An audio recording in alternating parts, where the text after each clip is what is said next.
आपण सर्वांनी डॉक्टर बाबासाहेब आंबेडकर यांच्या महापरिनिर्वाण दिनाचा व्हिडिओ फुटेज तर आपण सर्वांनी बघितला आहे.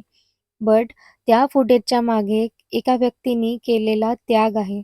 जे एक स्वातंत्र्य सैनिक, समाजसुधारक, संपादक, नाटककार आणि महाराष्ट्राच्या पहिल्या दलित मित्र पुरस्कार प्राप्त व्यक्ती होते. आज ज्यांना फार कमी लोकांना माहिती आहे. त्यांचं नाव आहे नामदेवराव वाहटकर. ज्या क्षणी त्यांना कळलं, की बाबासाहेब या जगामध्ये नाही राहिले, त्या क्षणी त्यांना विचार आला, की बाबासाहेबांची अंत्ययात्रेचा चित्रीकरण केला पाहिजे. आता त्या काळी चित्रीकरण करणं म्हणजे बरंच महागडं होतं. तेव्हा त्यांनी बरेचसे फिल्म मेकर्स आणि कॅमेरामॅनला अप्रोच केलं. पण त्यांनी सरळ नकार दिल्यामुळे मग त्यांनी ठरवलं, की हे काम त्यांनी स्वतः करेल. आणि तेव्हाच्या काळामध्ये फिल्म मेकिंग म्हणजे बरेचसा खर्च होता आणि त्यांच्याकडे तेवढे सेव्हिंग्ज पण नव्हते. त्यांनी शेवटी त्यांचं प्रिंटिंग प्रेस गहाण ठेवलं आणि त्यांनी त्याच्याकडनं ₹1500 मिळवले आणि ते थेट पोचले शंकररावांकडे, जे की कॅमेरामन होते. त्यांनी त्यांच्याकडून सर्व इक्विपमेंट्स घेतले आणि त्याच रात्री ते थेट पोचले राजगृहाला आणि मग इतिहास कैद करायसाठी तयार.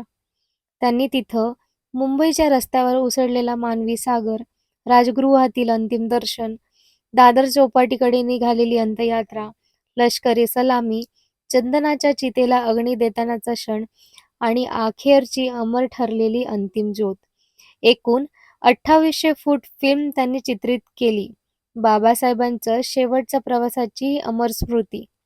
आणि त्याच्यानंतरचा सगळ्यात मोठा चॅलेंज त्यांच्यासाठी हा होता, की त्याच निगेटिव्ह कॉपीला पॉझिटिव्ह कॉपीमध्ये कन्व्हर्ट करणे. म्हणजे तेव्हा लागणारा खर्च म्हणजे जवळपास 3000 होता आणि त्या क्षणी त्यांनी त्यांचं घर गहाण ठेवलं आणि ते त्यांना नंतर कधीही परत मिळवता पण आलं नाही. आणि आज त्यांनी केलेलं त्याग आज आपल्यासमोर या व्हिडिओच्या माध्यमातून आपल्याला कळत आहे, की त्या क्षणी त्यांनी किती मेहनत केली असेल. तरीही त्यांनी त्या त्यागाची कधीही खेद केली नाही.